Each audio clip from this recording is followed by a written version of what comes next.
Royal Wrap, written by Lawrence Anholt, illustrated by Alice Morentorn. It's time to stomp, it's time to clap. Jump on the throne for the royal wrap. William the Conqueror, as everybody knows, won the Battle of Hastings with 10,000 bows. William II, or Willie the Red, went out hunting, came home dead. Henry I was harsh but fair, but he didn't have a son, so he didn't have an heir. Stephen danced in through the palace door as the country exploded in civil war. Empress Matilda was England's first queen.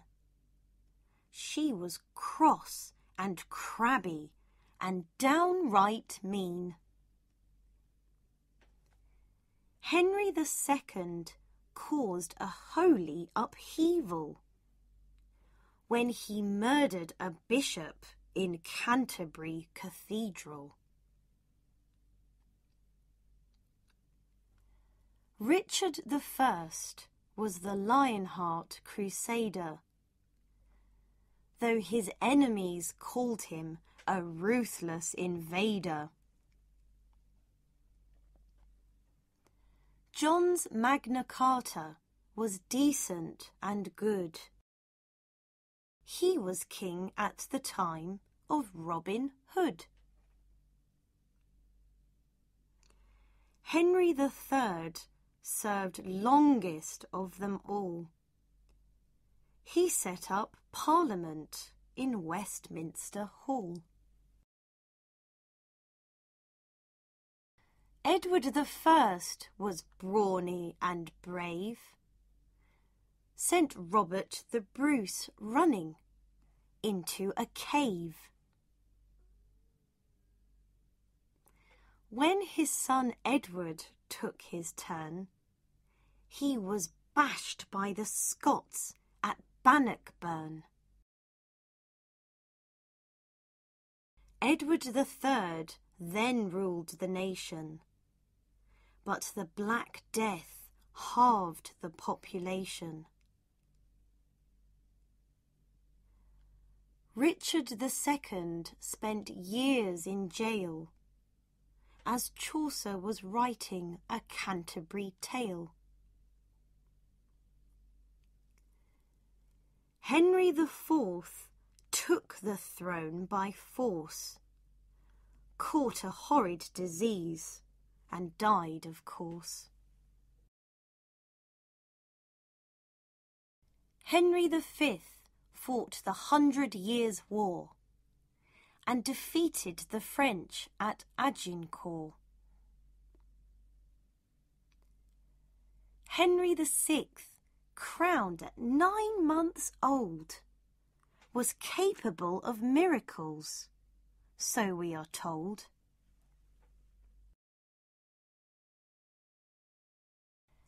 Edward IV was lofty and royal, a man of peace, and his people stayed loyal.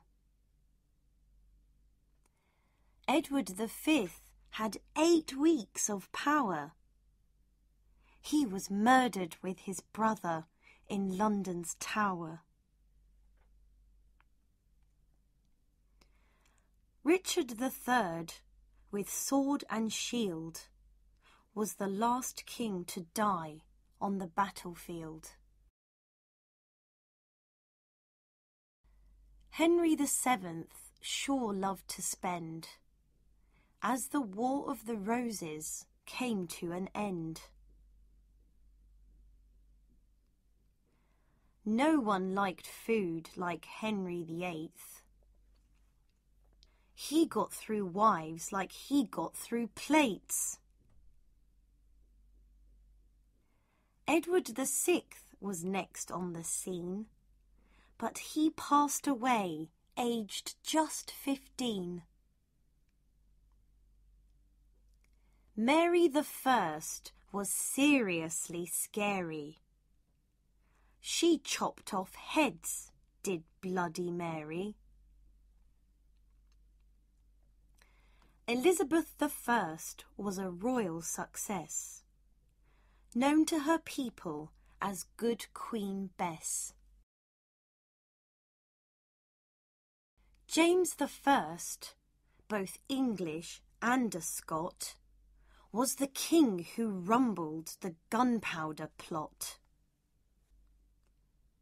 Charles I wanted so much tax, they cut off his reign with the swing of an axe. Cromwell's republic now appears, and the royals take a rest for 11 years.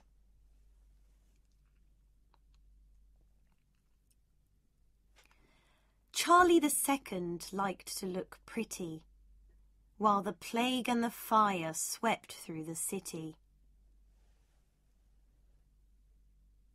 James II was not liked much.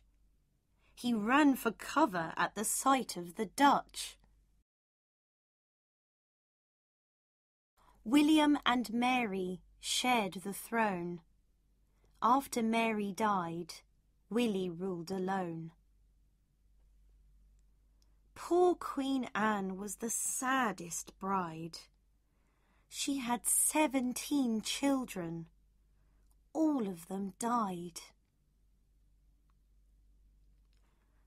George I was a German duke. His English sounded like gobbledygook. George II was next in line. German too, but his English was fine. George III, he died insane. 15 children and a 60-year reign. George IV spent more than $1 million on fancy buildings like the Brighton Pavilion.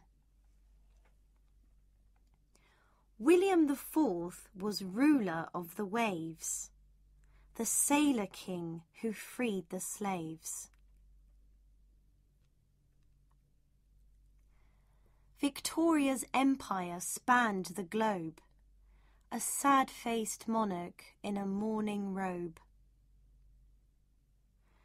George V tried to help the poor, changed his name to Windsor in the First World War. Edward VIII was forced to flee. They wouldn't let him marry a divorcee. George VI's stammer made him difficult to hear. In the Second World War, he showed no fear. Elizabeth II is the current queen. What happens next remains to be seen. These are the royals, both good and rotten. Remember this rap, and they won't be forgotten.